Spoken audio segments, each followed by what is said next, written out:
बड़ी खबर आपको बता दें, मोदी सरकार के तीसरे कार्यकाल का आज पहला बजट पेश होगा। वित्त मंत्री निर्मला सीतारमण लगातार 8वीं बार पेश करेंगी बजट। मिडिल क्लास को बजट से बड़ी राहत की उम्मीद है। 10 लाख तक की कमाई हो सकती है टैक्स फ्री, ये भी संभावना और लोगों को उम्मीद भी। लगातार 8वीं बार बजट पेश करेंगी निर्मला सीतारमण। हर वर्ग को इस बजट से उम्मीद है। मिडिल क्लास के लिए क्या होगा, किसानों के लिए क्या होगा, युवाओं के लिए क्या होगा, महिलाओं के लिए क्या होगा, हर वर्ग मोदी सरकार के इस तीसरे बजट से उम्मीद लगाए बैठा है। क्या कुछ वित्त मंत्री के पिटारे से निकलेगा, इस पर रहेगी देश की नजर।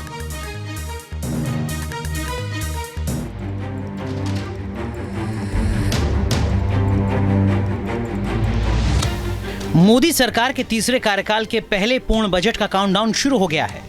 वित्त मंत्री निर्मला सीतारमण 1 फरवरी को बजट पेश करेंगी। लगातार 8वां बजट पेश करने का रिकॉर्ड बनाएंगे। वित्त मंत्री के बजट भाषण से पहले पीएम मोदी ने संकेत दिए कि ये बजट मिडिल क्लास के लिए राहत लेकर आ सकता है, क्योंकि पीएम मोदी ने अपने संबोधन में कहा कि मां लक्ष्मी देश के गरीब और मध्यम वर्ग पर अपनी विशेष कृपा बनाए रखें। साथियों, ये देश की जनता ने मुझे तीसरी बार ये दायित्व दिया है और इस तीसरे कार्यकाल का ये पहला पूर्ण बजट है। मैं मां लक्ष्मी से प्रार्थना करता हूं कि देश के हर गरीब एवं मध्यम वर्ग समुदाय पर मां लक्ष्मी की विशेष कृपा रहे। पीएम मोदी के इस संकेत से माना जा रहा है कि मिडिल क्लास को राहत देने के लिए सरकार बजट में इनकम टैक्स के स्लैब में बदलाव कर सकती है। इनकम टैक्स में छूट की सीमा बढ़ा सकती है। माना जा रहा है कि स्टैंडर्ड डिडक्शन की सीमा को भी बढ़ाया जा सकता है। इतना ही नहीं, महंगाई को कंट्रोल करने के उपाय भी सरकार के द्वारा बजट में किए जा सकते हैं।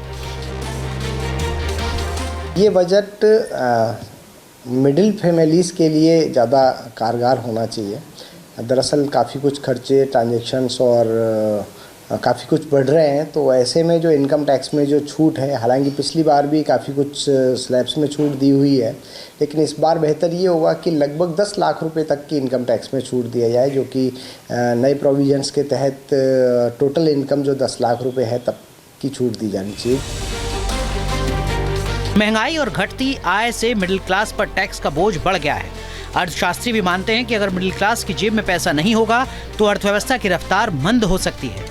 इसीलिए इनकम टैक्स में छूट देकर मिडिल क्लास को राहत दी जा सकती है।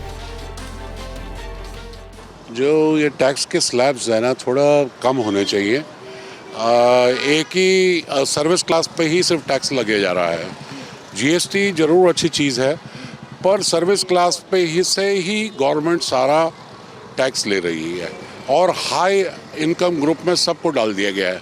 वित्त मंत्री जी से हमें उम्मीद है कि सीनियर सिटीजन को कम से कम सबसे बड़ा बेनिफिशियरी मेडिकल में और टैक्स में, यही है, टैक्स में थोड़ा रिलीफ होना चाहिए कि सबको फ़ायदा हो, सबके बारे में सोचना चाहिए और मेरे ख्याल से वो सोच रहे हैं। माना जा रहा है कि मिडिल क्लास को राहत देने के लिए बजट में हाउसिंग सेक्टर को बूम देने के लिए सरकार कोई नई योजना भी ला सकती है, क्योंकि देश में अफोर्डेबल हाउसिंग की जरूरत महसूस की जा रही है। साथ ही शिक्षा और रोजगार पर भी जोर दिया जा सकता है। तो हमें अगर अच्छी शिक्षा को अफोर्डेबल बनाना है तो पहले तो मेरी दरख्वास्त है कि जो हमने एजुकेशन मटेरियल्स पे जीएसटी लगा रखा है, बिकॉज हमने नेशनल एजुकेशन पॉलिसी में बोला है कि एजुकेशन मल्टी मॉडल होनी चाहिए, सिर्फ किताबों से नहीं।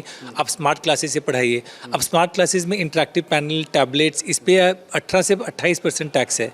वो अगर हम निकालेंगे तो जो पेरेंट्स पे फ़ी का बर्डन है वो कम होगा और हम अच्छी एजुकेशन को अफोर्डेबल बना सकते हैं। सो अगर हमें अच्छी एजुकेशन को ना देश के कोने कोने तक लेके जाना है तो ना केवल हमें सरकारी स्कूलों को इम्प्रूव करना है, जीडीपी परसेंट एजुकेशन को इम्प्रूव करना है, लेकिन जो प्राइवेट स्कूल में भी हम आधुनिक चीज़ें लेके आ रहे हैं उस पर अगर हम टैक्स हटाएं तो सबके लिए ये बेटर है।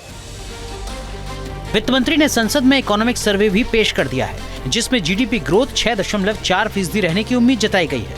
आर्थिक सर्वे में रोजगार बढ़ाने पर खास फोकस किया गया है। वहीं माना गया है कि सरकार के लिए महंगाई बड़ी चुनौती बनी हुई है। अब सबकी निगाहें बजट पर हैं। लोगों और खासकर मिडिल क्लास को उम्मीद है कि ये बजट उनके लिए खास सौगात लेकर आएगा। Team news nation. News nation अब व्हाट्सएप पर खबरों की ताजा अपडेट के लिए न्यूज नेशन के इस QR कोड को स्कैन करें।